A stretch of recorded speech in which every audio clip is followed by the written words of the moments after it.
right into it. So welcome once again. If you've been here for the previous debates we've had about mental health and tech, to Rewiring Wellness. So this is a whole program which this weekend sorry for people who've heard this spiel before.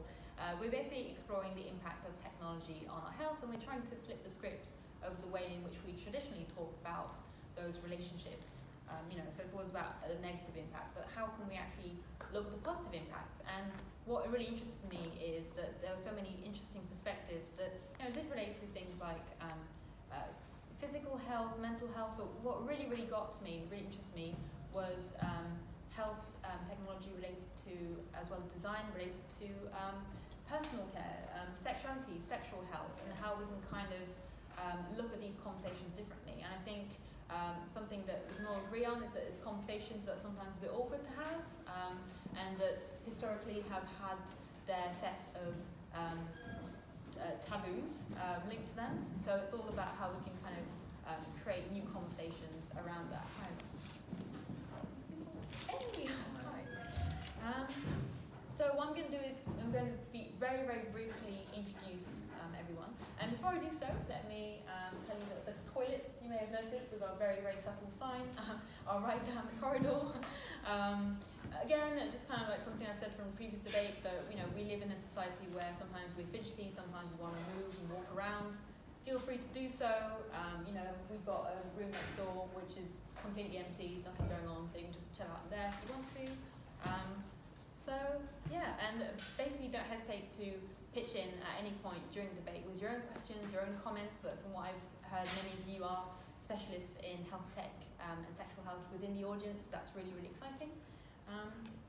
Let's get going. So I'm going to introduce Sam Ratchet, who is the CEO of Mystery Vibe, which basically, I hope I'm not going to butcher this completely, but then you will be able to correct me later on.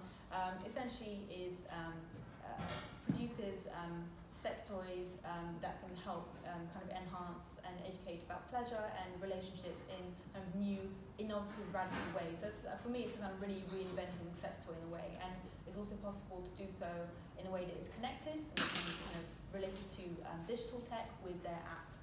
We've got Josh Armistead, sorry,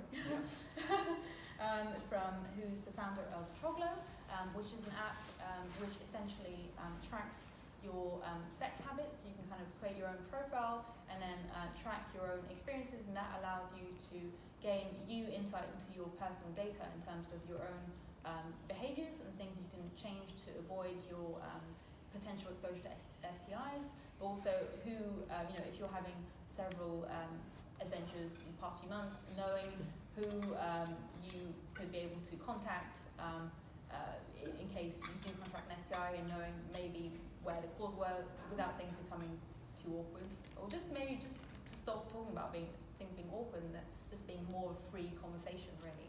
I've got Mara Pizzata, who's a designer who specialises in controversial design. So it's really looking at all these ideas around the taboos that we associate in our society, and just bringing those conversations to the forefront. So Mara's working on a book which should be released in May, right? Yes. Yeah, hopefully. I got it. Have to know everything. Hopefully. Okay, touch wood. Yeah. And she's been focusing on lots of different topics, including food, as well as death. But one of those big topics is sex. And you may have seen Mara's work within the showcase, Pink Shimonyo. So is trying to reconsider the role that vibrators should have in our lives in terms of should they be hidden objects? What if they were displayed in our living room, for example? And then we have Jazz Matharu, who is the founder of femtech app Ilara Care, which is basically a way of focusing on women's health in kind of new, connected ways. Again, breaking down taboos and being able to educate people about their bodies more in terms of being able to track your reproductive health and your hormonal health. That's me, kind of basically butchering what you're all doing in just a few words. So I'm going to give you the opportunity to elaborate on that a bit more, and then we can launch into the debate. Do you want to start? Sure. Absolutely spot on. Brilliant. At all. We created Mystery Vibe 6 years ago with a very simple concept of how do you bring mystery back into the bedroom after major life events. So for example, you have a kid, generally there is a pause in your sex life just before you're about to give birth and postnatal care, or something. So something very joyous occasion, or an event inevitable occasion like menopause. Almost everyone above 50 at some point would have that in the next few years. Again, that affects your sex life, or something quite serious like cancer, cervical cancer, on the male side, colon, prostate cancer. How do you then regain sexual health, ideally the same level as you used to have before? So our background is defense engineering, so we wanted to bring engineering into answering this question as an alternative to tablets, so the beyond the pill proposition. So we tied up with doctors and healthcare professionals to design products which deliver targeted vibrations to do exactly that. It's help, let's say, postnatal care, vaginal scar tissues, target vibrations to break those scar tissues, post prostatectomy, removal of the prostate after prostate cancer, helping with erections to vibration out of the perineum and the base of the penis, or helping with addressing dryness after menopause or period pain. So it's all kinds of things. However, equally, you could use our products just for pleasure, which is keeping the mystery in the bedroom. It's not just bringing it back. It's, let's say you've been together for 10 years, 20 years. How do you keep that excitement in the bedroom with all kinds of things? It doesn't have to be just vibrators. It could be erotic, finding really good erotic content, which could be audio, video, written, or accessories like something as simple as a lubricant can change your sex life, especially if you're trying to address dryness. And that's so simple. It's helping with those research, making that content available, making that, telling people where to find all of these useful products, whether we make them or not. So that's what we do. Cool. Yeah, so in short, essentially, yeah. So we allow people to sort of track the behaviours they're having. So who they are having sex with, what they're doing when they're having sex with people, what risks are associated with that. So we've done research about what various risks are associated with that, how that affects their mental health and well-being, how their safety is sort of interacting with that. And so what we do is we put that all in like a nice format, and then analyse that information, provide them with insights on that to sort of help them improve their behaviours. And then on a broader scale, like how can we use the anonymised version of that data to identify trends more generally, and make insights for the NHS, for example, in terms of reducing the chance of STIs being contracted on a larger scale. How can you predict and prevent outbreaks in the future? Intro. Yeah. So our project and what will become our book is it talks about vast kind of topics. So we don't only talk about sex and taboos around sexuality, but also we tried to tackle after the first experiment that we made, which is the product that's exhibited in the room C16. We basically decided to analyze in the same way taboos that are we can find around food and death. And we found that every time we tackle a different subject, the taboos are kind of, so the difficult topics are kind of, they have to be analyzed in a completely different way. So for example, if in around sex we're too ashamed of talking about it, in death, for example, we would be definitely the ritual. In part of the ritual is to talk about what happened, but the problem there is where the ritual gets so crystallized in a very old kind of way, and it doesn't change at all. So each time the challenge that we had each time was to find a method that could be used within design. Analyze objects, analyze the archetypes, and analyze shapes, materials, and everything that can be everything that we can use as designers to reconvert the taboo object into something new. but every time we have to do it in a completely different way. And yeah, sex is definitely, as we all are here for the same reason. And the problem is that people don't talk about it. People don't feel comfortable of because of a social rigid structures that have always been there, and they are much older than us. They tend not to change. So that's the way I will approach. And Elara is a femtech app, as Claire mentioned. And basically, when you're thinking about people today, we use technology pretty much for everything. We're tracking. We track our mental health, maybe with Headspace or Calm, but then we're tracking our nutrition, what we're eating with MyFitnessPal, and then we'll track how much exercise we're doing with a number of different apps. But when you look at our sleep, when you look at all of this data, it's on different apps, and we never really get to see how it all fits and works together. And that's actually where all the insights are, and how we can actually start making better decisions for, what's happening? How can I have a holistic view? So that's how Elara was born, and this is what Elara does. It basically takes all of the data that you're currently storing in all of these different apps, and it just puts it into one place. And then it uses artificial intelligence to actually understand what's happening across all of your data, and how can we actually start learning from it so that you can have tangible insights and education, and you can then act on it to actually make better decisions. So in a nutshell, that's what Elara does. Nice. Thank you very much, all of you. So I think it's like really interesting different perspectives around sex, sexuality, sexual health, and kind of the ways all these different elements intermingle. What really interests me from that point of view in terms of, we've been having these conversations all day in the showcase, in the previous talks, around the idea of tech for good. And I think what follows part of that is also ideas around inclusive tech. For me, I think there's still this idea, even in 2020, that sexual health and sexuality, as well as discourse around periods, hormones, reproduction, is still seen as quite normative in the mainstream, maybe a bit heteronormative or gender normative, that there are assumptions that are made around the types of relationships people have. But what interests me in Troglo is that you have the option actually to say whether you're in a closed, open or polyamorous relationship. But there's also lots of assumptions about how people navigate their bodies through pleasure, and maybe that assumption that you have to fit a cookie cutter mold. So kind of opening provocation, how can you help counter that through tech? How can sex tech, be a way of expanding those conversations rather than enforcing a norm? Yeah, so I guess the main problem around sex or anything that is within society is that every time you feel something and it's not, as you said, in the mainstream, you won't express it because you will feel in a position where you are just not in the right place.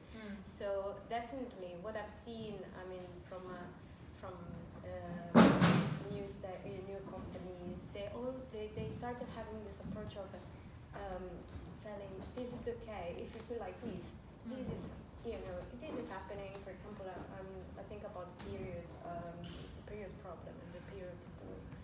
This is what happens, and now it's always been happening, and you should be okay, talking about it. So I think this kind of approach would definitely help, and especially since young age, you should be able to feel okay. So at least talk about it, and then everything would come like yes. In terms of your own research, do you feel like there's been a shift in attitudes in recent years around those taboos, and kind of how prudish or liberated, or do people want to be more liberated than they actually are? Like you will ask them about them, but then when they come face to face with, for example. It's weird. It's difficult to focus unless you don't focus on a specific debate. Let's say like we talk about heterosexual sex, then definitely there's been a lot of change. Yeah. But then when you talk about other things, or sexuality and other things, then there is still a lot of stigma. Yeah. But then it's interesting because when you could see, okay, it depends on where the kind of culture cultural background that you got. But then even if you come from the same cultural background, the experience would be completely different. There is during our research we use an Italian documentary from Pierpaolo Pasolini, which I really recommend. It's called The Love Meetings. And basically, it goes around, and this is a bit old, so it happens after during the 60s, during the sexual revolution. So it goes around in Italy, and then it talks about, interviews people from everywhere, so from big cities, from countryside, and then it would ask, topics, questions about sex, homosexuality, prostitution, and all this kind of stuff. And the thing that surprised me the most was that people from the countryside were completely free. Really, in terms of their ideas of how they would, live their own sexuality. And in big cities, people are much more constricted into the social structures. So they are more opinionized, but also with more influence. Yeah. So it's very difficult, and it's still very all over the place. That's really interesting, especially when you think about London, and kind of like, is London prudish or liberated? But I wanted to ask a bit you, Josh, about those issues. This month is LGBT History Month, and it was born out of this decision to counter the damage that has been done in past decades in terms of lack of LGBT education in schools under Section 28. Enforced by Thatcher. I think we were talking about the fact that many young people have grown up with little to no sex education, even less around queer and trans education. So I was just wondering how you have been kind of inspired, well not inspired, but prompted by that in terms of Troglo. Yeah. So when we first started working on Troglo, it was essentially brought about because of ignorance, particularly within the LGBTQ community, mostly young gay men, about not knowing specific details about HIV, for example. So if someone has contracted HIV and they are on medication and they are undetectable, then they are unable to transmit on the virus. And so Troglo essentially came about because of a discussion around a table having free drinks and somebody saying some not particularly well-informed comments about somebody they had met who had HIV. And I think that's very much on that person as well, but I don't think that's particularly unique. So we were doing some research when we first started and asking people about, people particularly within the community, are you able to transmit in this case? What does HIV mean? What is PrEP, for example? What is PEP? How do you sort of interact with these things? And I think it was about 90% of cases, they said that this had not been discussed at school. There was no sort of like follow-on from this. There was very little information that they had previously had.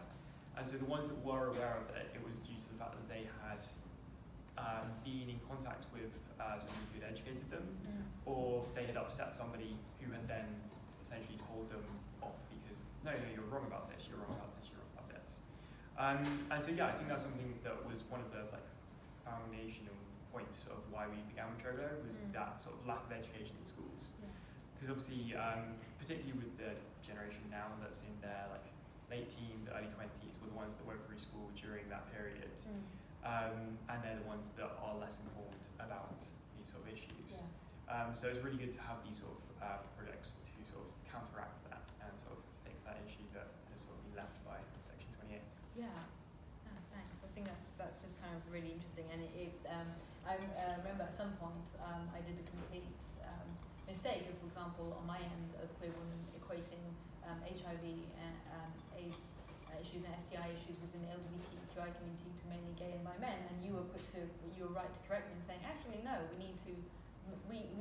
there's a lack of education, and actually this affects lesbian and bi women as well, and how we need to kind of continue those conversations more. So it's interesting to know how kind of like the ignorance often comes from within the community itself. The repercussions of these things are sort of very long-lasting, and the sort of mental impact they can have on somebody after the sort of is very sort of can be quite traumatic to some people.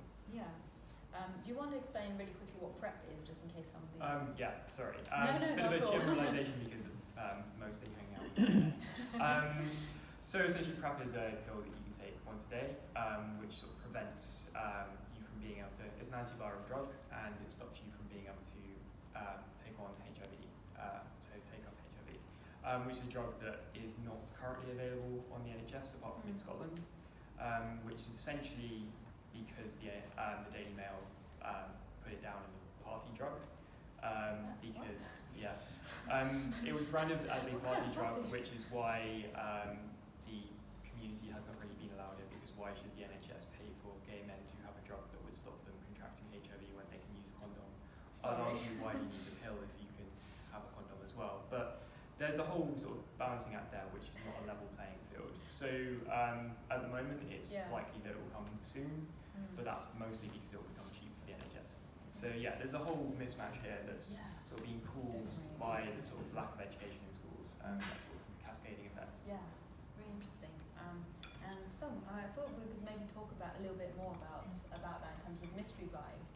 So I think we discussed before that you mainly had quite an older demographic in terms of the people who use mystery vibe, and I wondered just like how that related in terms of the access inclusion you wanted to present. I went through the website, for example. There's a great page that's all about learning, and you can learn like lots of different sex acts that you can use with toys or without the toys really, and it was really great. And then you had these different kind of same gender couples as well being depicted, and there was that illustrated inclusion. But I was just wondering if you could talk a bit more about putting that in practice, especially with maybe an older generation that maybe does not use the same labels, or is in the same kind of types of LGBTQI communities.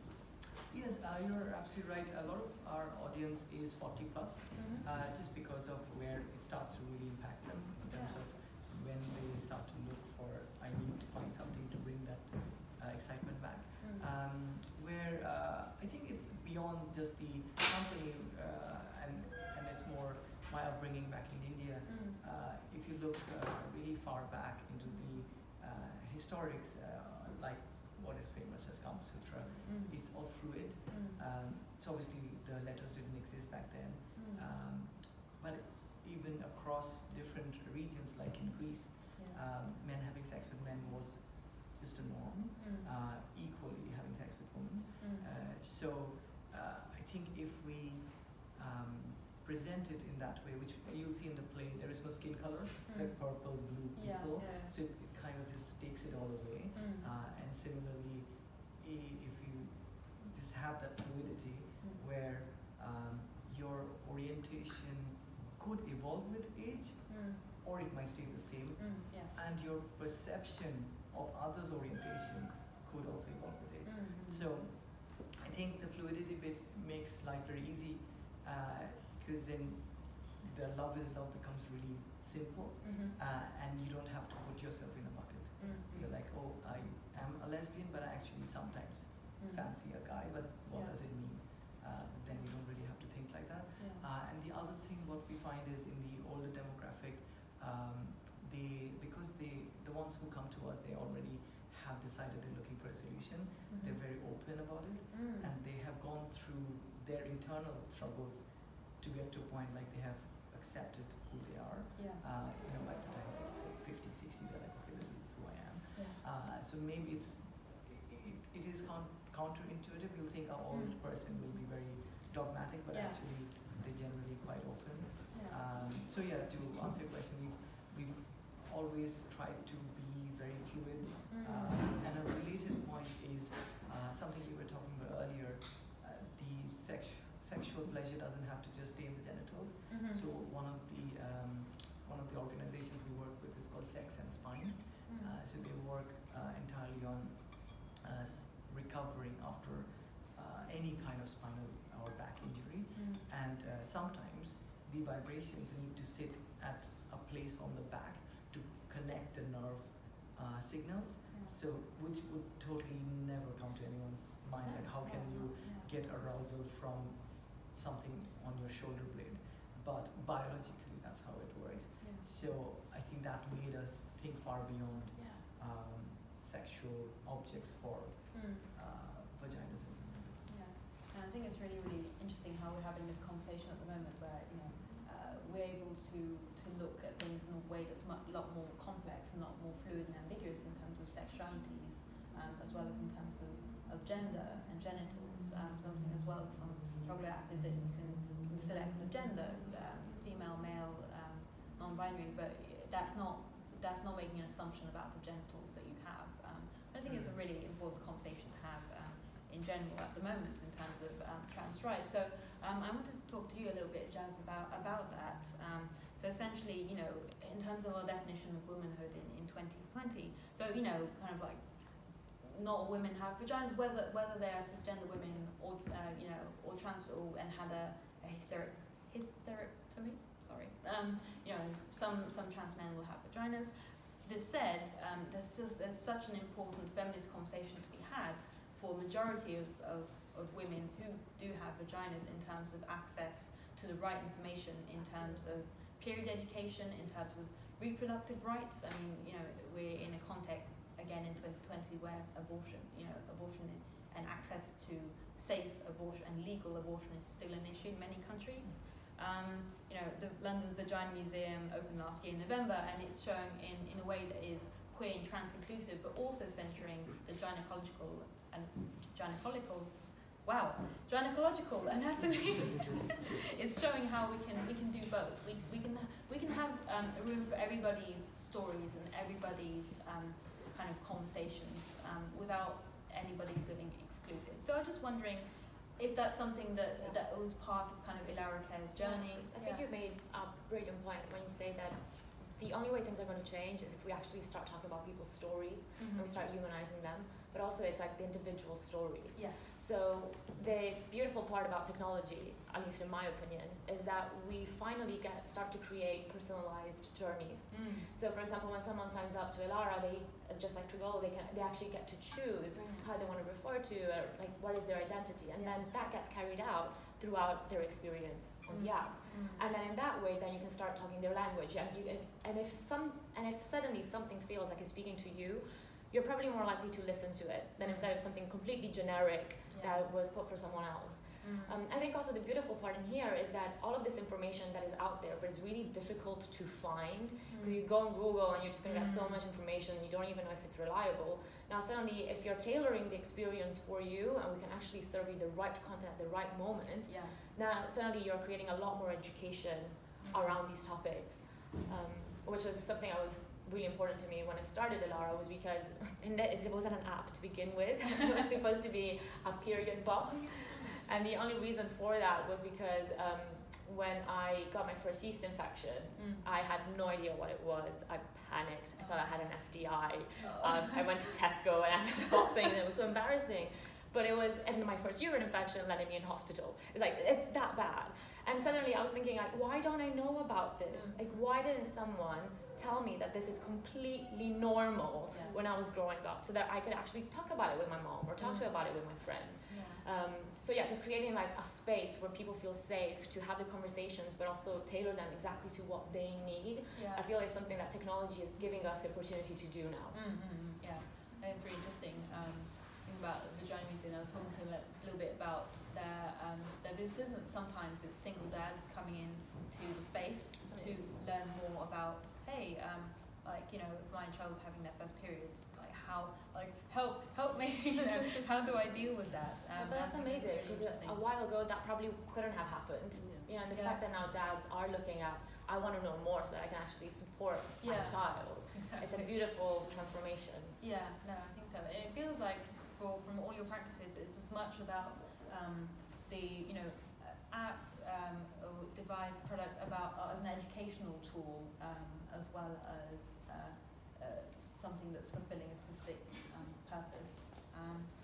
But it's also, I think, for some of you, kind of also linked to this idea of maybe making the process around the conversation around sexual health a bit less clinical than it usually is. I mean, the last time I was asked to tick boxes about, you know, which STIs I'd had, it was in a little, like, a badly lit room in a clinic, and it felt all very kind of like dry and kind of like just ticking the boxes, and, you know.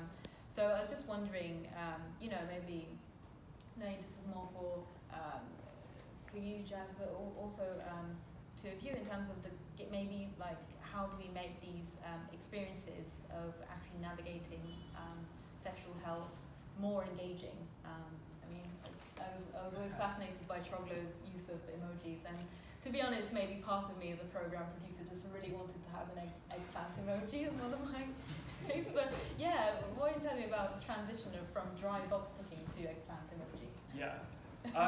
Well, yeah, no, it's one of those things. It's you have to make something accessible to people if you want people to actually be honest and be truthful about how they sort of interact with stuff.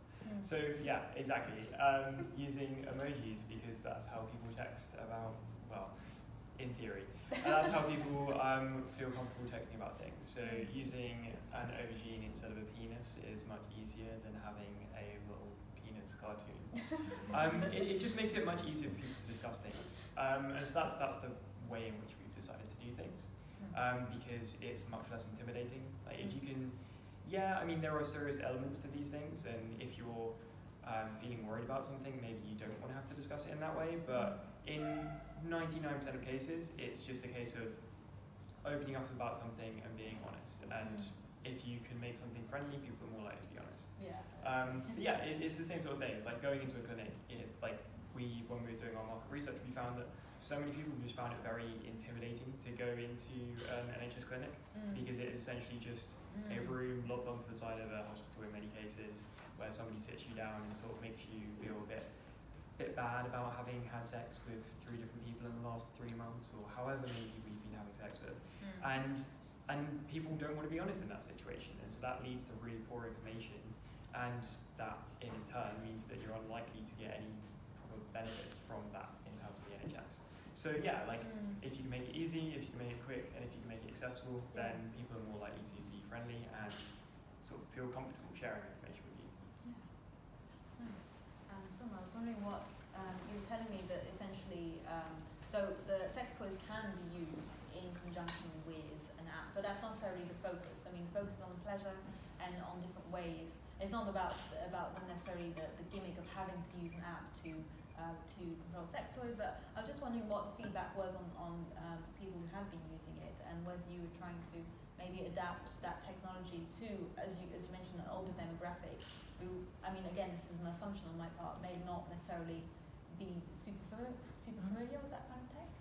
Yeah, no, absolutely, you're right. So the app for us is to enhance the customization of the product, and often it's used by partners. So what I mean by that is, the technology we build is not just used by us, it's used by other firms as well.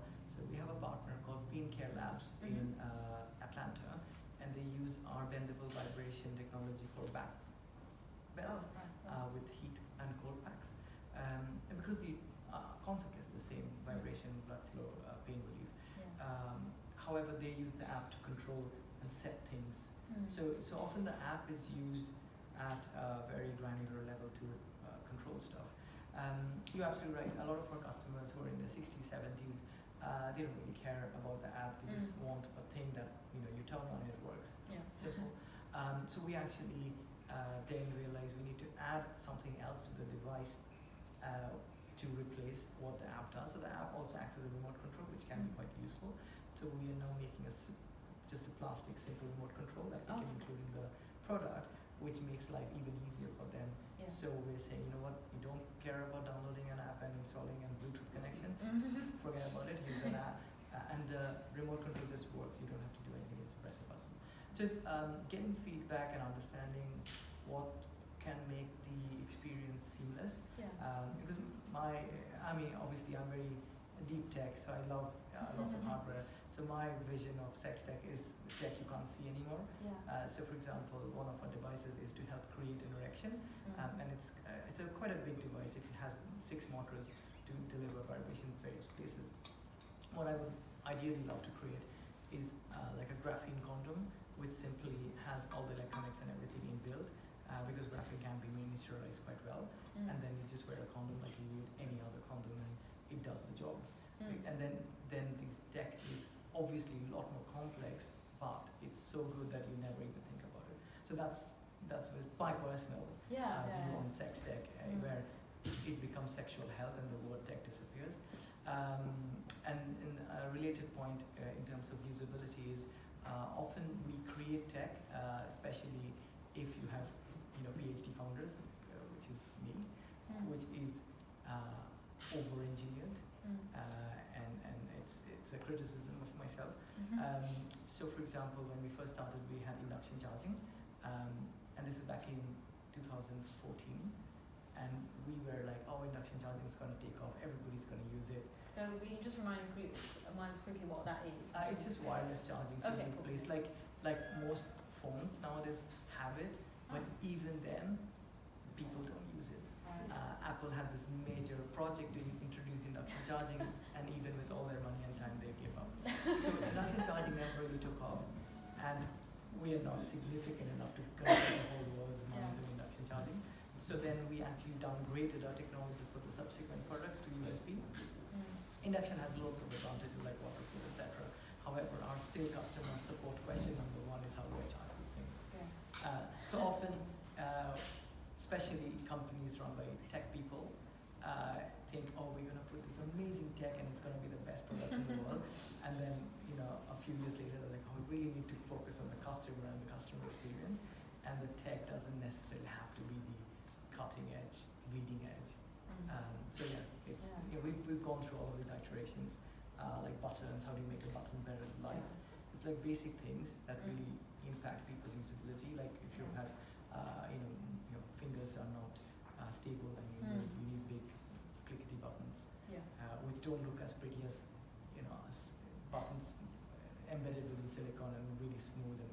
And it's that balance of design versus usability. Yeah, it's really struck me when we were talking about this, and I was kind of like, what kind of special tech do you have to make this really accessible? And then you were talking about something I hadn't even thought about, which is just it should be practical to actually hold and use this sex toy in a way, especially if you're experiencing issues with your hands, or maybe you're experiencing cases of Parkinson's and you want to gain more confidence. Then it's all going actually through the fingers, not necessarily through something that's very, very high concept. So sometimes it's about going back to basics. Yeah, definitely. Yeah. I'm wondering if you wanted to add something on that in terms of maybe kind of that aspect of that usability aspect and making things. Yeah, we've just started testing. So if anyone is interested in testing, please sign up outside. We've just started testing, so I think for us it's realizing that just because you can build something that you think is pretty, it doesn't necessarily mean that it's going to do what it needs to do for the users. And I think you make a brilliant point. It's let's put it out there, let's get people to test it, because we've used icons, for example, and I don't know necessarily if that's actually going to convey the right message for a user. So I think it's very important when you're building something like this, and maybe it's a bit the first time and you're trying to tackle certain subjects, that you also start thinking about, well, I might have to iterate and make it a little bit different for different people, because you want them to be able to identify with it and actually take and use it instead of maybe switch off. So for us, it's still progress. We're still working on it. Yeah, nice. Mara, I was wondering if you can talk a little bit, because for you it's more with Pingshimonyo, it's more in terms of the product design and the physical object.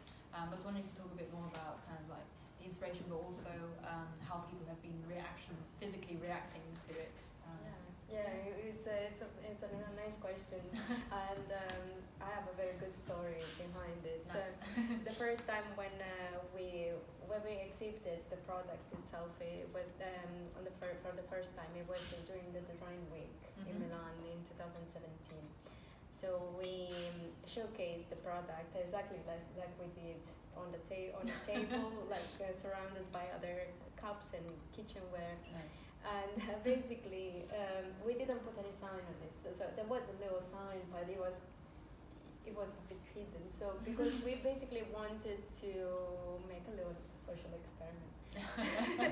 So we basically started asking people who were attending the exhibition what was that product for them.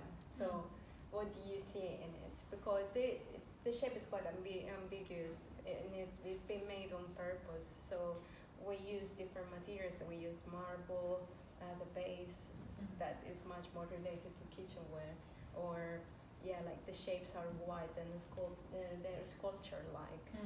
So it's nothing that you have in your mind. You don't picture a sex toy like that, and then it blends in. It camouflages quite well in a living environment, so in the living room or in the kitchen, because of the material. Yeah. And then the people would have we start collecting answers, and the most funny ones are that set of toys were a set of knives. Oh, wow. You don't want that anyway. No. Or salt and pepper dispensers, or again, electric don't want that toothbrushes, which might be more interesting. So, but yeah, anything. So, because of the shape of the materials that we used, people would be completely lost. So once me and Johnny started, me and my collaborator, we started revealing the functionality of the product. The people would be quite surprised for just a second or two, and then they would start engaging in conversation with us, which is it's kind of related to what you were saying about the emojis as well. Once you present some like a taboo in a very subtle way, in a very delicate way, people will start talking about it a little bit more, and then in a more relaxed way. So but then it depends on the kind of a background and on the experience behind each of them. So some of them would ask, why would you do that? And then we would explain it, and that would be okay. It makes sense. And some of them would be very very passionate about the idea of not hiding your sex toy anymore, but using it as the decor. So that's pretty much it. You had any negative reactions at all? No. The only, it was funny when it got published on the Design Boom. The only bad comment was that it was compared to the Philips artwork, which for me is not a bad thing. Okay. For me, it wasn't a bad thing at all. But it would be. They would associate that as a conversation starter, maybe something that is not, because it's not really, if you look at the shape of them, it's not very ergonomical, and of course the purpose of the product is completely different from what it is. But that's pretty much it.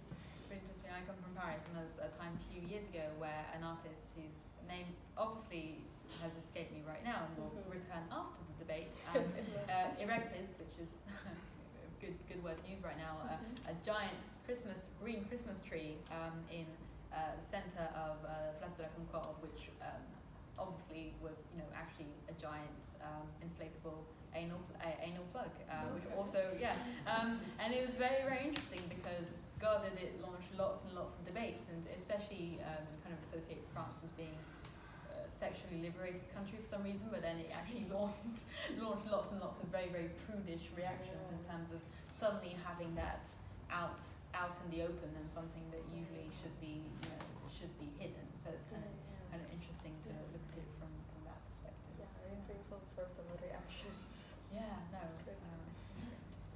So at this stage, if anybody from the audience wanted to pitch in some questions, comments as we move along the discussion.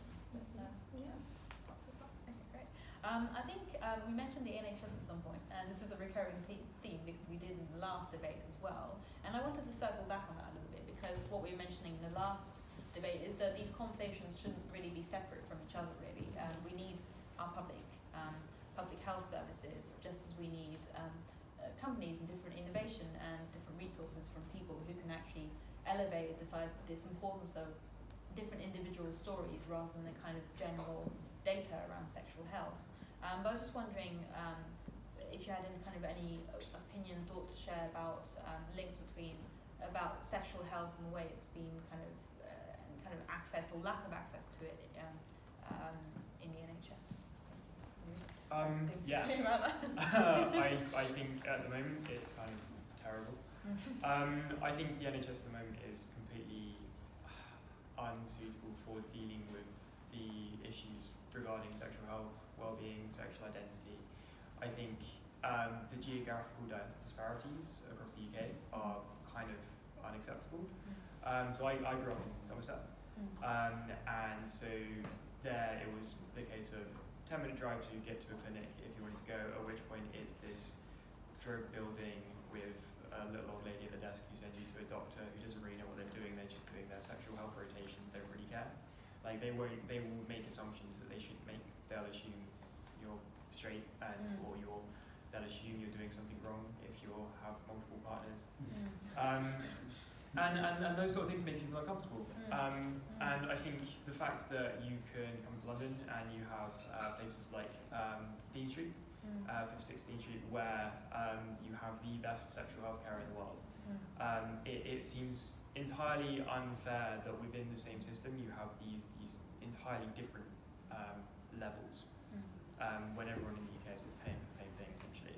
Like, obviously it makes sense in some cities that you'll have those things, but even in other metropolitan cities, like I went to university in Bristol, and there was one sexual health clinic for the student population, and even then it was entirely unwelcoming in itself. And I think particularly speaking to trans-identifying people, like the issues that they face when coming up front with these sort of situations, it's very unfair that there are these biases with people that are in a position of power and that should be able to be trusted, that you would feel uncomfortable by somebody assuming your gender or assuming your sexuality, which can foster this whole range of trust, which then again causes the whole other issues of I won't get checked, I won't do this, I won't do that, and therefore that person ends up suffering later down the line because they are unable to access these things in the same way a white straight man would be able to.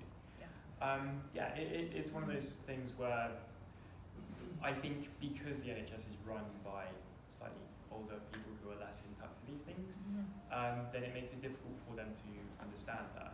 I have a lot of friends who are doctors or are studying to be doctors at the moment, and lots of them are queer.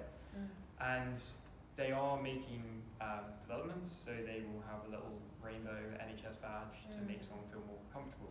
But even then, like we were discussing before, even within the LGBTQ+ community, you have issues in terms of discussing things. Like I know lots of gay bisexual men who don't really understand trans issues at all, because everyone is just lumped into this one thing and assuming that they're all obviously, like they're a minority group and therefore we will understand what everyone else is going through, and they're all entirely different experiences. I think there's no real way of the NHS sort of fixing all of these things, because it's just a huge issue to sort of come up with, but there are lots of developments that can be made. It's all about opening a conversation really, Exactly. and talking about it as we are right now. I don't know if anybody wanted to expand. Yeah, so it was actually very interesting because last year when we were interviewing different women, and I come across this one story, this girl, and I think this is just a representation, unfortunately, of how the NHS, or how when we go and we see a doctor, they very often might dismiss us. I feel like that's happening slightly less, at least my experience has been really positive in the past few months. But this girl had, she knew there was something wrong. She went to see her GP and he was like, no, everything is fine, everything is fine. And I think she went 3 times. Until then, it turned out that she had ovarian cancer and it had grown and spread so much that she actually she started hallucinating and she wanted to jump off the window, and that's how her mom realized that actually there was something wrong, that she had to go be seen. And I think there was just, because of the lack of education and people are not necessarily taking female health that seriously, I think a lot of women have experienced going to a doctor and being dismissed. And I think what's happening now, the shift, is the more we're educating ourselves on actually what's happening and that we shouldn't be dismissed, then we're able to stand up and say, no, there's something wrong, this is not normal for me, therefore please look into it. And I think that's where obviously there's a shift in culture, which is so important because we're starting to stand up for it. Is the NHS to blame? But I think like there's so much funding being cut in so many places. I think last year was about 80 million just for sexual health clinics, which is insane, because then you start saying, well, this is not important, clearly. And who's going to go to sexual health clinics, So it's like, so I think there's a problem, but with education, we're starting to see a little bit of a shift, and maybe just us as individuals taking more ownership or empowerment towards, well, actually, I want to see a change here. That's really, really interesting. I want to kind of bounce back on that idea of that that kind of link between kind of public health services and kind of companies with something that I was really into and ended up being complete clickbait. So there was a big clickbait article saying the NHS is selling off personal medical data to Amazon, and then you just kind of like, oh, okay, let's click on that. And it actually turns out that they allow them to use content that's publicly available on their website for their Alexa device. But actually then the spokesperson said, no, we're not allowed to divulge personal care information about our patients. Like, obviously, no, Alexa is not going to suddenly tell you, like, oh, you've had a cold in the last month, as your GP's told us. Would you like, me to sell you some Lemsip or something? It's not. It's just. But what interests me from reading the comments of people who hadn't read past the headline and just having that headline in itself is there is that fear and that insecurity around with the rise of tech around sexual health, around kind of our sex habits, in which we talk about how we identify and we want to entrust that to data and to personalized data. There is that fear around where that data is being stored and who could potentially access it. So I was wondering whether you'd be happy to talk a little bit more around security and how you're able to make your users feel at ease in terms of being able to confide in their experiences. Yeah, I can start because I don't collect any, so you guys will have much better insight. So I can give you a little bit of background from a security perspective, because my PhD was in biometrics defense, and I spent a long time in counterterrorism. So the way I think of security is security by design. So design element, something as simple as, so imagine when Ashley Madison got hacked, a lot of the emails that came out were gov. It was American gov. Whatever emails, like Pentagon email. So in terms of how do you design against that, is a little education piece when you're signing up, saying we would encourage you to use your private email or create an email for this particular app if you want to stay secret. Then the extending that, putting hash tables in place for email capture, so there is a significant amount of encryption to actually see what email it is. Of course, it's still hackable, but it's just multiple layers of security. The reason I said I don't have the use cases yet is because the way we build the product is we start with, we collect nothing, and then as the use case arises, then we will give you the option to do something. So for example, there is a requirement from some of our users who are in long distance marriages or relationships to allow long distance on the product, which we currently don't do. And the reason we don't do it is because we would need to have a profile. Because without a profile, you can't connect to the other person. How will you find them if they're in New York and you're in London? Now, if you want to build a profile, you need something to identify you in case you forget your password, which tends to be the email. It could be a 2D barcode. I mean, we're looking at various options, but let's say it is an email, then we have to build the entire education piece around it. Like, if you're going to enter your email, well, you have to understand that at some point this could get hacked because everything's hackable. And then what would it impact you? How will it impact you if it does? So it's this whole piece around it, because where we sit is a lot of our partners. So for example, we work with Veterans Association in the US, because veterans in the Army suffer from post-traumatic stress, PTSD, which affects sexual health quite significantly, or Pensioners Association. So for them, like I was saying, the app is irrelevant, and if we are collecting data which we are going to monetize, it becomes a reason for them to not work with us at all. So there's lots of reasons why we have no profiles and no data till now, which is why I have less to talk about. Fair. Very interesting perspective. I think firstly what you were saying before about Amazon and the NHS and stuff is interesting, because in the US there have been cases of Google buying information off of private healthcare companies in the US and not informing patients of it at all. And technically that's illegal because there are less data laws in the US. So there have been big issues about that, and it brings up the discussion of like, okay, well, what is my data? What is mine? If you take my name off it, is it no longer my data? How does this all work? How does it interact?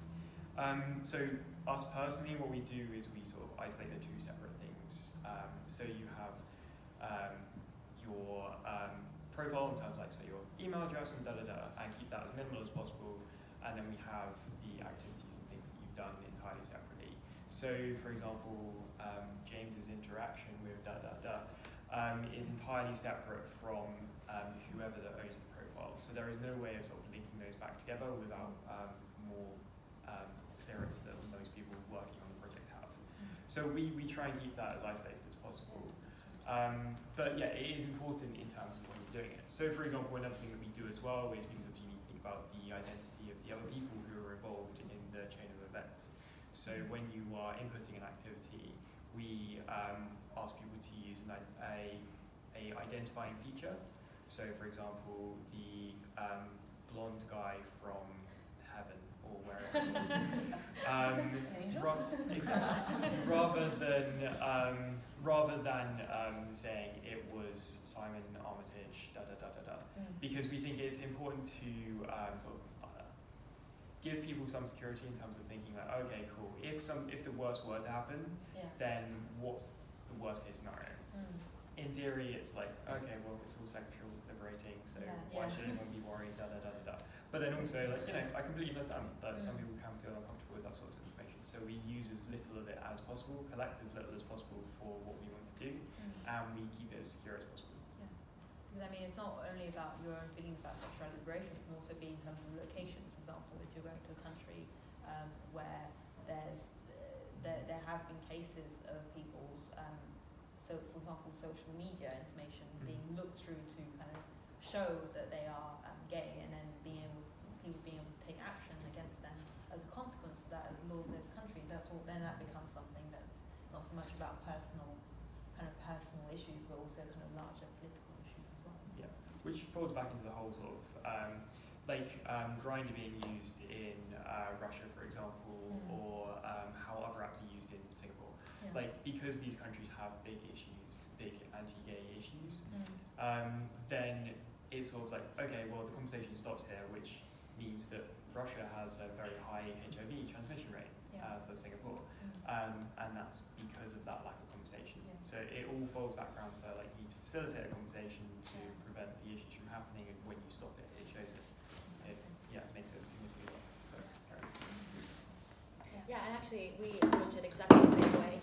So we've separated the personal identifiable information to the data, and then stored completely separately, so there's no way of linking them together. And obviously for the nature of what we're trying to do, we need to store and have so much data, because that's the only way we can actually then provide tangible insights. Yeah, that's really interesting. All right, I just wanted to talk to you a bit more about kind of what you've been able to notice, because you did a lot of research around sex toys, and that kind of led to the evolution of Pinchimonio. And I was just wondering if there's any kind of trends or any things that you've seen happening in terms of how we're using these different elements of tech, and what the future of sex and just kind of like in terms of relationship, also self-pleasure could be. So we did a lot of research, especially because the reason why Pensimonio started as a project was because we got asked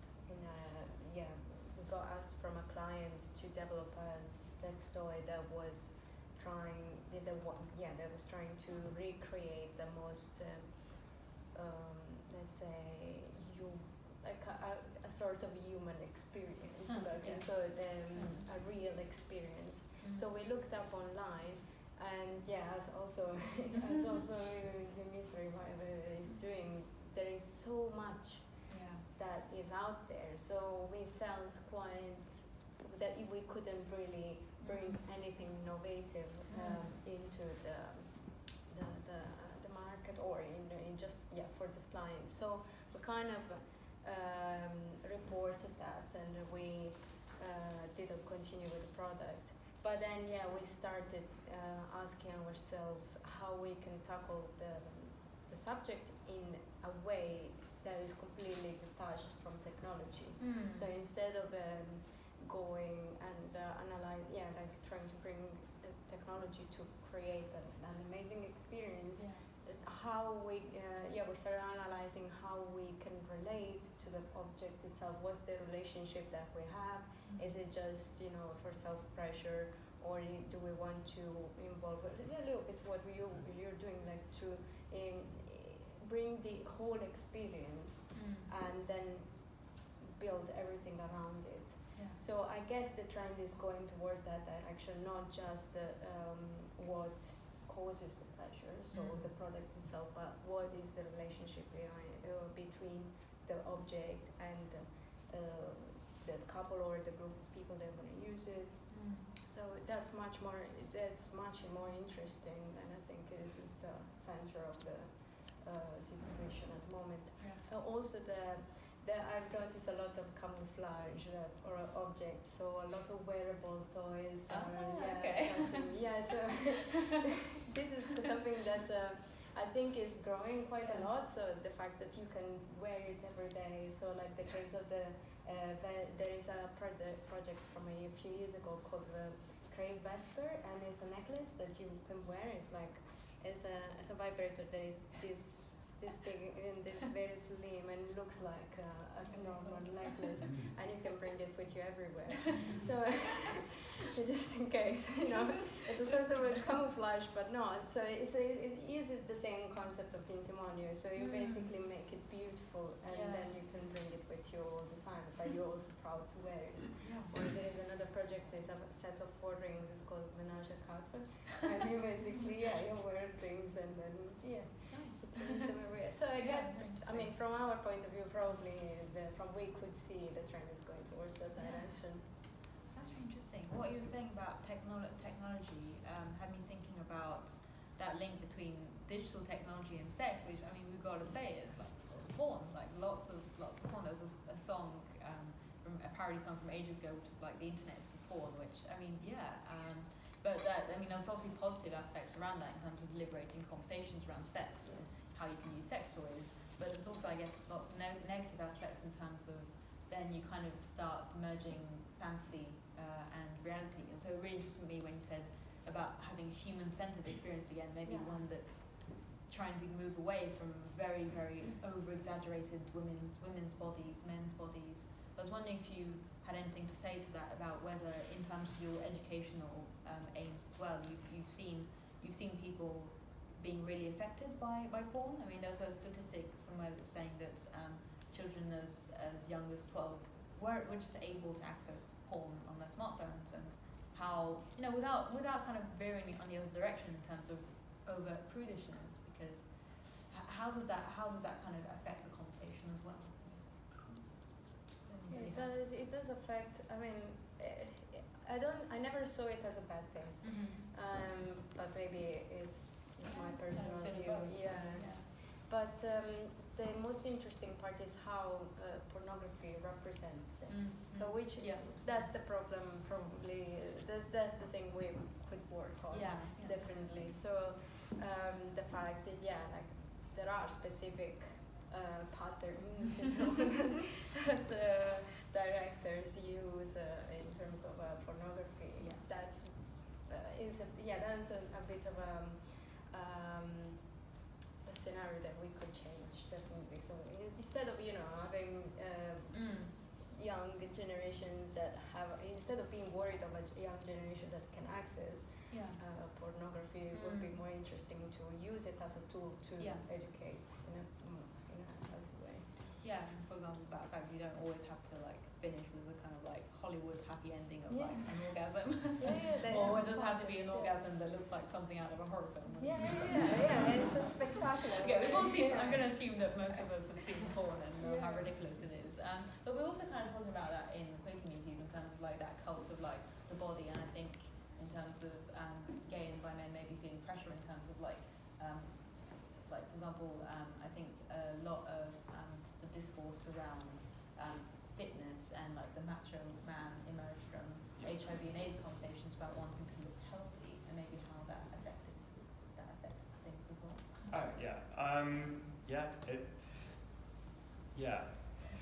I think it's just a very sort of unhealthy situation in terms of gay men are just overly obsessed with I have to look like this, I have to look like that. The amount of young people I know that have had some sort of cosmetic surgery done, it's one of those situations where it's just I don't really know how to prevent it. It's one of those like what can you do aside from not having magazines that are just this and like abs and young Twinkie guys and it seems inevitable because that's the way just general media is. Like it's short of trying to sort of regulate that in some way. There's not much you can really do. And I think it's something that affects women as much as it affects gay men. I don't think it affects straight men to the same extent, but I'm not sure whether that's a generalization and a lack of exposure for myself. But I know personally, like it's something that has affected most people I know and me quite significantly in terms of how you feel about yourself in those sort of things when that's just thrown in your face constantly. I think that relates really nicely back to the idea you had about fluidity, and I think that maybe relates as well to not feeling insecure. I think lots of a big buzzword in 2019 has been toxic masculinity. Okay, but what exactly does that mean beyond the hashtag? And I think maybe there's conversations to be had in terms of positive sexuality and masculinity for straight men. Is that something that you've had an experience of, and maybe like have some of your users been wanting to come to terms with that? But from what you said, they're already quite open. Yeah, so on the topic of porn, it's quite relevant for us because like I was saying earlier, it's not just the product, it's the whole experience that we try to bring to the users. So we often work with very talented pornographers like Erica Lust, Frolic Me, Mark Dorsell, who create really good content. So of course it still falls under the bucket of porn, but porn is so big, it's no different from Hollywood. You could have an incredibly amazing movie like 1917, and you could have a really crap movie that no one watches, right? So you have that whole gamut, but the biggest thing, and we also work a bit, not in significant amount as we want to, but a little bit on sex education. And the best lesson we've learned in that is providing context to kids. So like you said, you can't change what content is going to come. You can't stop a teenager from going past the adult blogs because like my niece is 15 and she knows tech more than me. However, what you can do is give them context. So I think of porn as fantasy, right? It's something that doesn't happen day to day, which is no different from Harry Potter or Iron Man, right? So it's literally the same, probably the same studios in Hollywood. It's similar kind of money going into it, mostly made in LA. However, one is watched by, say, a 13-year-old in isolation or with another 13-year-old without any context and thinking that body, penis, boobs, whatever, is a normal human adult body and the acts are normal, and then they grow up and get desensitized to the usual human body, and then often you would hear an 18-year-old coming and saying I can't get erect, but it's all psychological, it's not that they have any physical problems. However, if let's say their mom or dad or a teacher, somebody sits with them and explains this is what adult fantasy is, and like you wouldn't go to a cinema hall to watch Iron Man on your own, a parent would take you, and then if you see Iron Man getting into a suit and jumping off a building, they'll be like, you can't do that, right? However, nobody says that to anyone watching porn. So I think the solution is really the education around porn, because porn is porn. There's as many varieties as there are people, and what one person finds sexy, another person might find horrible. So that's all subjective. So I don't really think any of that is good or bad. I think as long as people who are getting into it are told what they're getting into, and they understand that it's fantasy, no different from their Marvel movies, then that can solve a part of the problem. Yeah, that's really interesting. Erica Lust is a great feminist, queer, kind of pro-porn person, and she's part of that kind of whole movement of trying to look at reclaiming porn in terms of it not necessarily transmitting these very kind of sexist ideas, but kind of having women reclaim it for their own pleasure and benefit. So it's just really And there interesting. are also more and more creators now in the space.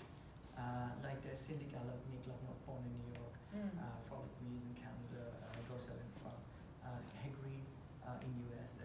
All of them create amazing content, but again, you need the context around it. Yeah. But it's just really beautiful content that people are not aware of. Yeah, that's really interesting. Jazz, I was wondering if you wanted to add on that, because I think there is that issue as well with vaginas and this idea that the vagina needs to look a certain way, but just in terms of women's health as well in general. Yeah, so I mean, I think the Vagina Museum is a beautiful example of finally starting to talk about it, and we all look different, and it's amazing, and they're all beautiful, you know. Yeah. So I think there's definitely a conversation shift through that education, and just also saying, you know what, we don't have to all look the same, which is what probably has been perpetuated in porn for such a long time. It's really sad, I think, when you read that there are still so many young girls that want to get the labiaplasty to look in a certain way. Yeah. Is that going to stop? You know, I think there's always going to be an element of that, because unfortunately we do live in a society that values looks over a lot of other things. But I think if we can start, for example, so you know your question earlier about fitness, right? And the problem with fitness is that we've started associating fitness with how we look. And instead, when you look at, you know, studies, fitness exercise is actually related to how healthy and to well-being and to, you know, happy life, because you're healthy. Yeah. And the way that, for example, in Elara we approach it is, you know, so exercise is good for you, and it should be more for you're doing it because you love your body instead of because you hate your body. So it's almost more of like a self-care kind of conversation. I think once you start looking at it that way, and you start saying, you know what, actually I'm taking care of my body because I love it, then suddenly how your vagina looks doesn't seem that important. But I think it's an education piece, and it really takes time. I mean, it's taken me 10, 15 years. I definitely made the mistake of eating, you know, 1,200 calories on a daily basis just to lose weight or to look in a certain way. I think that's absolutely normal. But yeah, I think we're changing the conversation with education.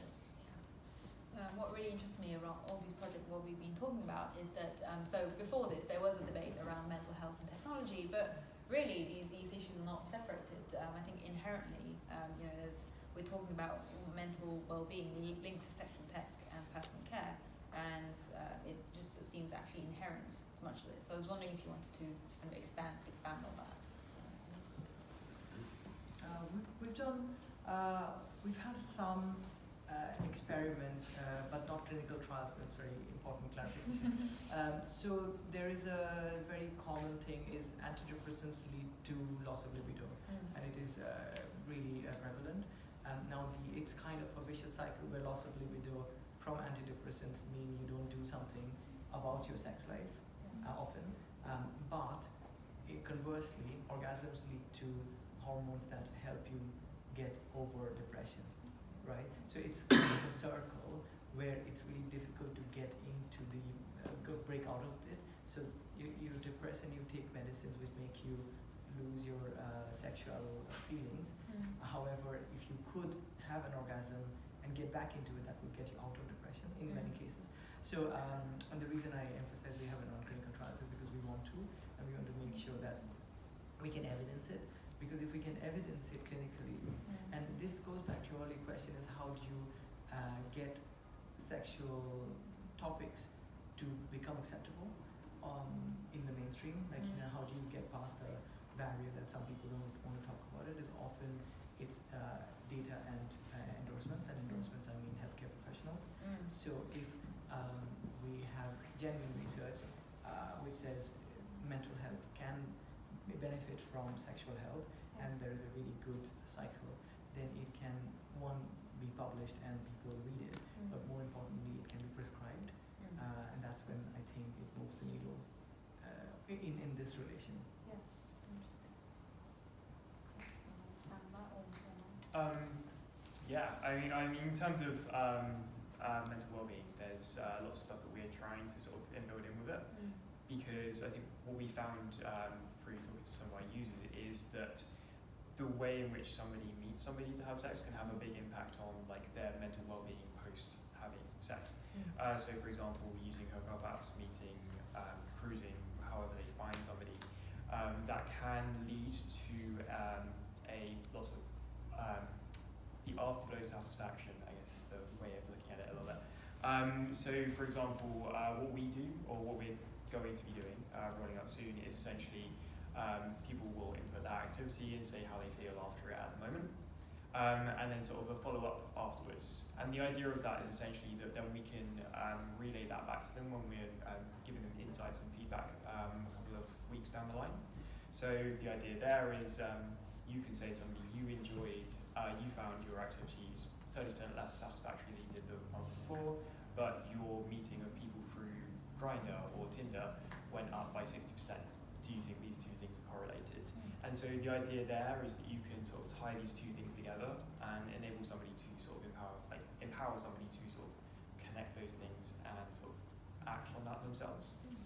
The idea there being that if you sort of just tell someone Grindr is making you feel depressed, they're not really going to do anything about it because like they already know that, particularly in the LGBT male space, sorry, general people. But yeah, like that's something that really sort of seemed impactful, but is very difficult for people to act on themselves unless they sort of physically see the numbers and decide to do something about it themselves. Something about the power of numbers, like an actual statistic that's especially that's linked to you, and so you go, oh right, okay, it's not just 1 in 5 a general thing, it's actually You personally. you. Yeah, people love statistics. Yeah. That may just be me being nerdy, but like I think when people see that something they're doing changes. So one of the big comparisons that's been drawn recently is screen time on iPhones, because people can see that they've spent 3 hours more on their screen and 30% more on their screen than they were doing the week before. That sort of really sort of makes people think about like, oh, what was I doing? I don't really remember spending that additional time, but I must be doing something, scrolling through Instagram, reading memes and news, whatever it was. Like, didn't gain anything from doing that, and yet I was staring at my phone for ages. Yeah, it's interesting, especially with the kind of apps like Tinder and Grindr have that kind of like swiping through effect. It can become really listless, and before you know it, you spend 1 hour on it, and you just think, oh, You haven't gained anything from it. Yeah, the gamification of dating is it's positive and negative in equal measures. I think it's a whole another conversation. A whole nother debate. Mara, what do you think? Yeah, and I mean, you guys covered it brilliantly. Yeah, so I would just for that, or maybe underline what you guys already added. So the fact that sexual health is mainly because we're humans, you know, we don't have just the physiological need of reproduction. So, and there's also what we're trying to do with our book. We're trying to analyze all different aspects in the same, like dividing them from this is a physiological need. This is a human need. We usually add culture to it. We add something extra. We elaborate it in a way that makes us feel better. And then it expands to society.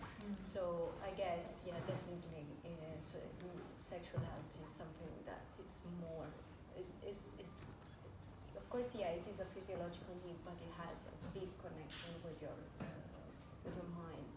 So most of the experience is very much connected to your mind. So of course the more the happier you are when you experience when you have a sexual experience, the better you will feel.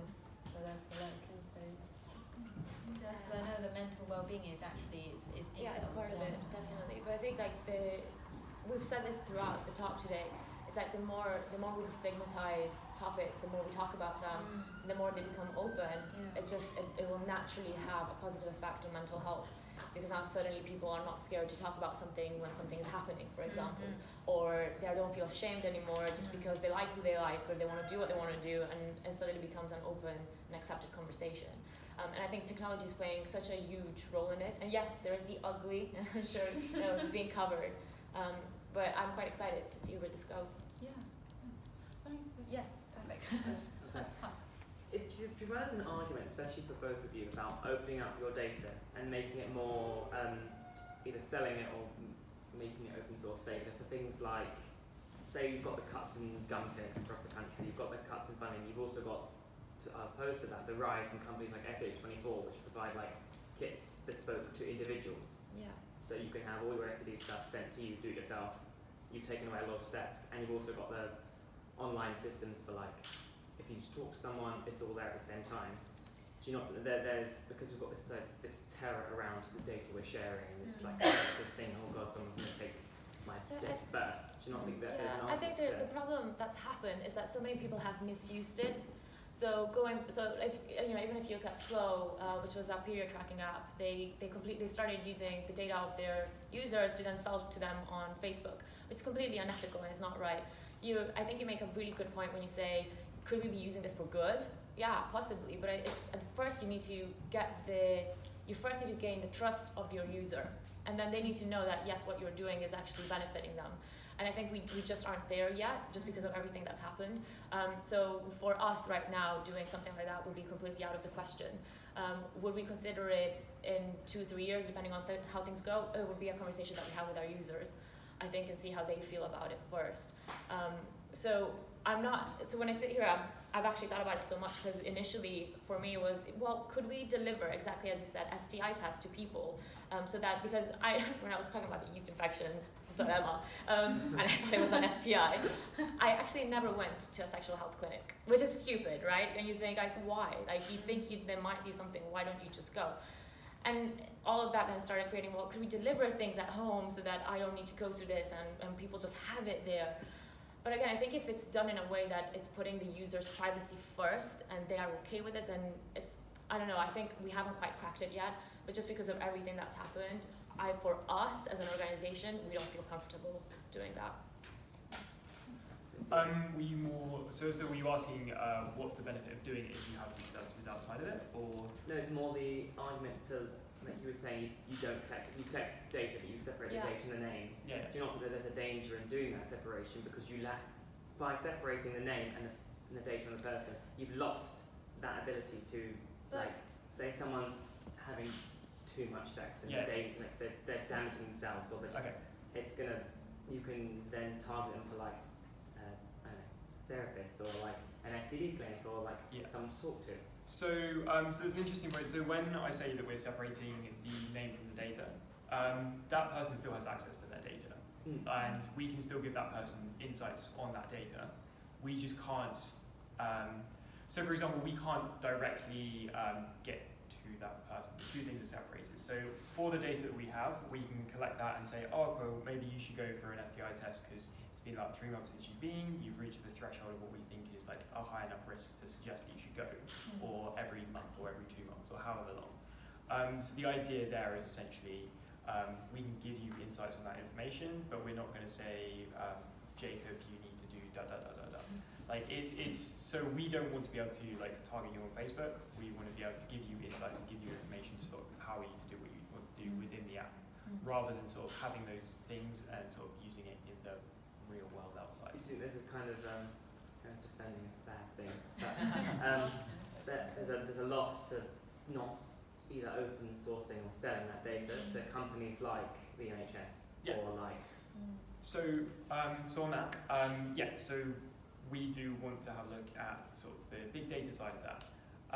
But you can still, so whilst you're anonymizing the data, you will still be able to say this person who went to, obviously location less so, but like there was Glastonbury Festival, there were X amount of people having X amount of sex in wherever, they've all travelled off to all different regions of the country. One of them had an STI and we found out about that later. Yeah, we'll know because we won't know. We won't have a network of like how these people connected, but we'll be able to say, okay, there was this collection. It went off. We don't know who did what with who because we're not connecting that chain of events back because that's just impossible to do in a secure and safe way. But what we can say is, okay, maybe the NHS should have some of the money that they saved from over winter when people were less having sex, and they should spend it. And this time in June, same around like Pride events and stuff. What is the uptick in STIs after June and over the summer period? Is there a big uptick, and by what percentage? So by what percentage should the NHS spend more of their budget on doing this now? What should they focus more on advertising for sexual health testing on Facebook advertising and stuff like that? What demographics are most at risk? So it's more that sort of thing. So the broad macro senses are like the way you can get it. I don't think there's there is benefit to doing it really localized, but I think by that point you become creepy and then you lose the sort of like security and safety of people, at which point they're not going to share with you, so you don't benefit from it. Hello, I'm going to out myself as I'm a doctor in the NHS, I work in sexual health. Yes. No, good. It's Good. Welcome to the funded by, party. it's funded by local authorities, not by NHS England. Funding's been cut by 30% in the last couple of years. Yeah. But, Really important Um, knowledge. metaphorically speaking. So first of all, it's really interesting and brilliant hearing you guys talk today. First of all, it's really exciting to hear about all the things that we're doing to try and attack stigma. Stigma affects not just the general public and school, but it affects doctors as well. So it affects the ability that we sort of can, as a doctor, think what test am I going to offer this person, what treatment am I going to offer them. So I think part of what I'd really like to hear in tech is how, first of all, stigma can be challenged, but also how we can form communities. I was talking about PrEP, for example. So if we can form communities of women and guys who can come together and really advocate for getting PrEP, that would be brilliant. If we can form communities of women that have problems with sex, that can actually talk about the issues they're having, then we can create the clinics we actually need to deal with women and their health problems, which are massively underdealt with, massively ignored. Those would be, so stigma and helping form communities would be two really big areas, which are really exciting. Yeah, and I think what's amazing with what we're doing is that if someone highlights that they have a problem or something is happening, now suddenly you can link them maybe with someone else, or you can link them with someone, and completely anonymized. They don't need to let the other person know. But now you can start having a conversation maybe with someone that's experienced it.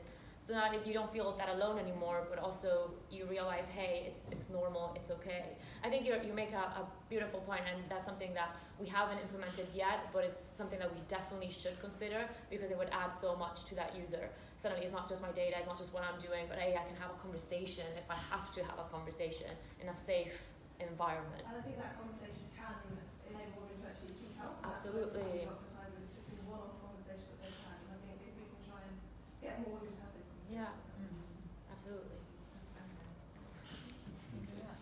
So on community, the current situation is there are lots of really strong communities in specific segments, like the mums nets of the world.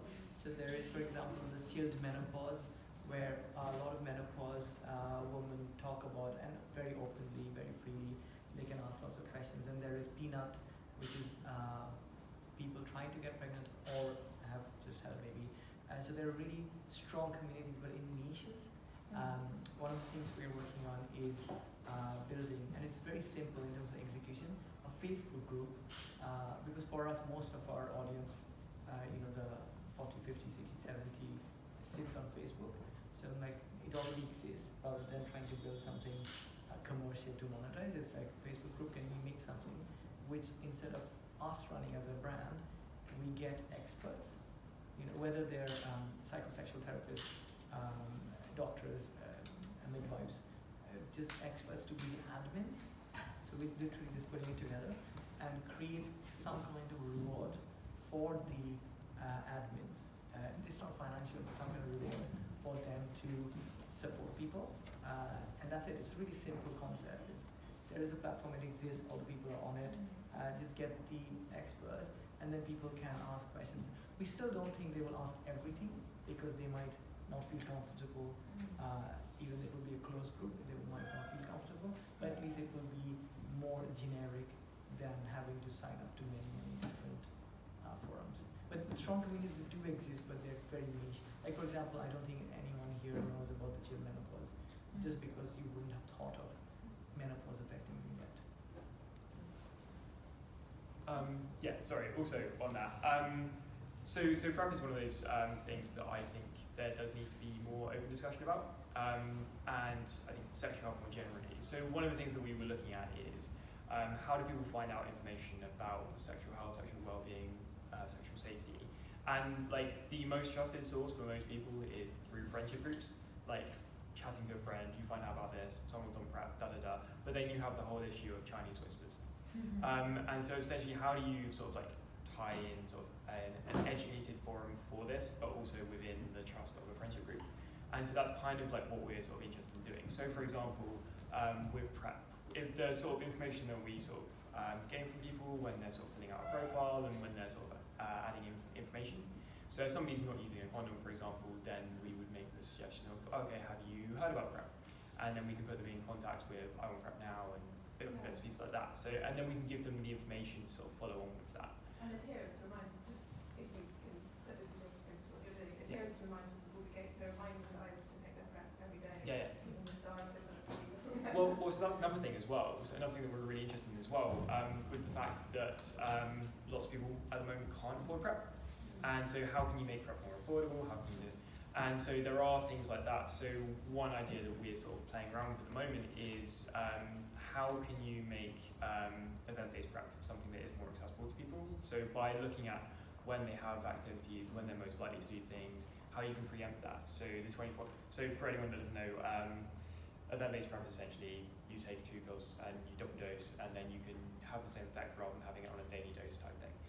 So essentially, how can you sort of preempt when people are most likely to do that? So is it on a Friday that they're most likely to have sex, in which case do you send them a notification on a Thursday and say double dose now? Yeah, exactly. So yeah, it's how do you do that? And also how do you facilitate that kind of discussion with other people as well? So making shareable content on Instagram is something like that. Like the amount of memes I see about PrEP and stuff like that, very niche groups.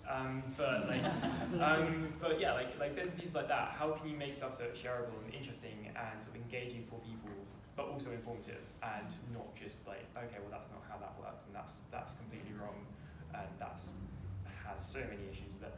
And so yeah, it's essentially what communities work for that in an educated sense. But yeah, it's a big issue that we're trying to work on and look at. But yeah. Thank you. Any other? Otherwise, I think. Oh, there we go. I just wanted to mention something when you were talking about mental health and technology, and you mentioned tracking satisfaction and reviewing your relationships and your sexual encounters. There is a movement that I think is called humane design or humane tech, not humane tech, and it's a bunch of guys from Silicon Valley and they're fed up with how we use technology and what technology is doing to us. So they work on issues of how we can design technology that is good for us, to be simple. And they said that we should start focusing on different metrics, especially when we design apps and measure engagement. So on Facebook versus focusing how long people, how much time they spend on Facebook, how many meaningful relationships they actually created.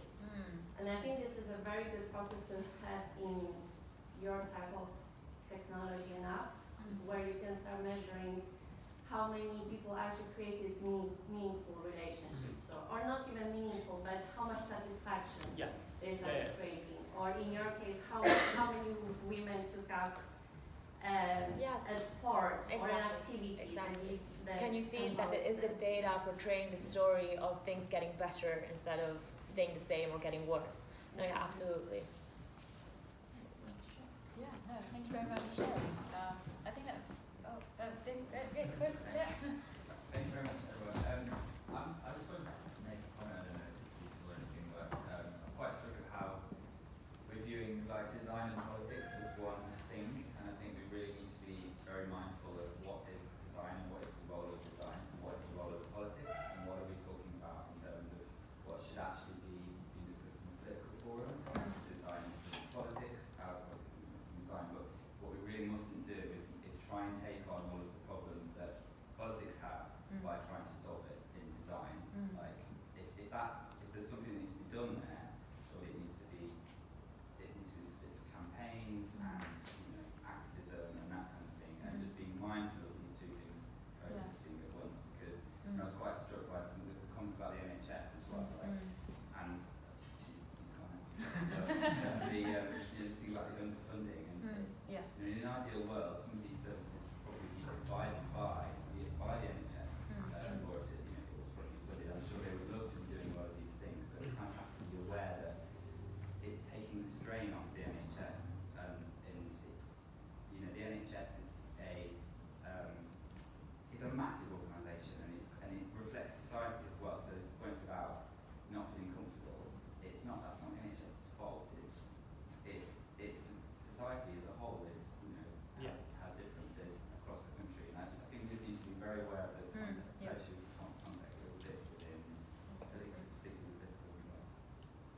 Yeah, I completely agree with you.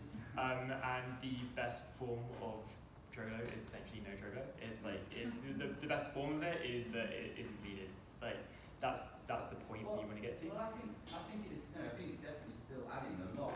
But what I mean is in terms of like these systems are, so for example, there is great education in schools about these issues and people are fully aware of it, and the NHS is able to offer these sort of platforms and abilities to be able to but at the moment the NHS isn't able to offer those sort of things, and like if the NHS could offer all this sort of stuff and I didn't need to do it, then yeah, I'd go on and do something else. But it's that sort of like, how can you fill in the gap in between now and the next 5, 10, 20 years when these sort of things aren't available? And then for countries that don't have it, so in the US where like you don't have any sort of government healthcare, like how can you sort of use the lessons that you learn here in the best case scenario, in the worst case scenario? So in terms of kind of more on the product side of a branding question, how do you go from including the sides of the stigmatization around everything, from having these sex toys displayed on your mantle, or people who, like experienced people who are using Mystery Vibe who are much older, like I can imagine my grandparents would be horrified at the thought of that, to go with emojis, and how do you create a branding platform that's inclusive of everyone while being striking and destigmatizing and innovative? Because I feel like that. I can tell you about our journey, because the answer is, from our side, the answer isn't one. So we started with a brand, and then over the years we evolved the brand based on one, what customers thought about it, but two, like you said, what works in the real world. So when we started, we focused more on the pleasure side, because we, even though the products are designed medically, because otherwise it wouldn't work, we think the medical side of it is what often would stop people from using something if it's too clinical, unless they have a problem they cannot avoid. It's like, and often they wait a long time before they go to a doctor with problems, right? So we wanted to make it really pleasurable. However, exactly in that case, say a 70-year-old would just not feel comfortable having that in their house. So we evolved the brand where it fits in with the well-being space rather than a pure pleasure space, but not too clinical.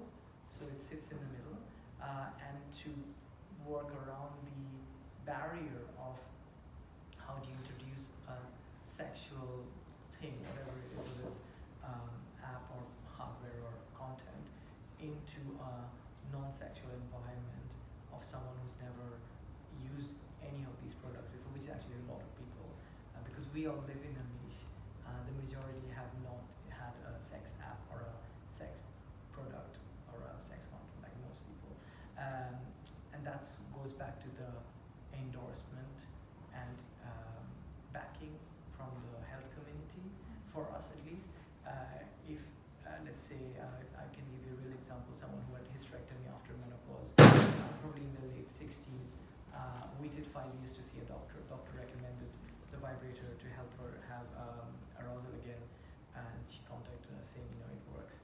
So for her, she would never go to a sex shop, and this was a person in America, and there are zoning laws in America where sex shops just cannot exist. So I think the key is going via the right channels that people trust and are willing to welcome, even if their upbringing says no. And that's where the community piece comes in as well, like the Chill Menopause or AARP in the US, it's the Pension Association. When an association says this works and doctors endorse it, then it's much easier to justify bringing it home than if a brand or a non-credited influencer says it.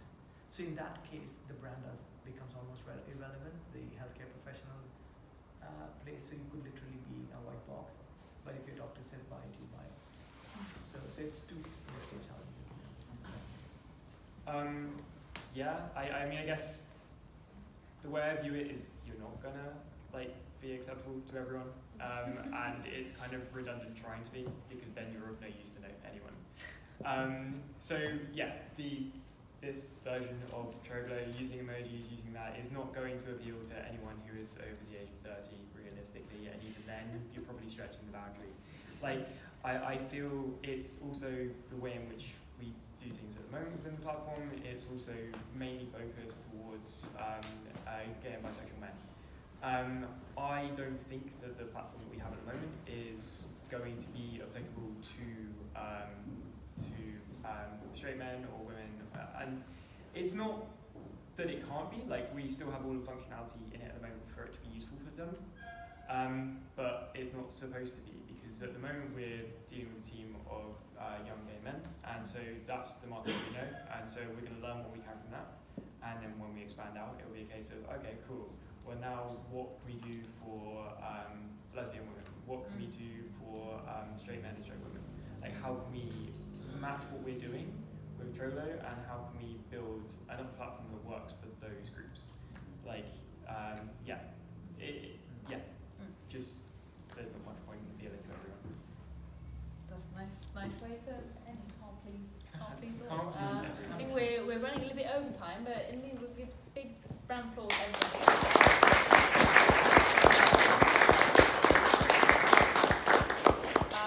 Just say we've got an event starting in about 20 minutes in the space. It's all around queer health, but you're very, very welcome to stay and have a chat.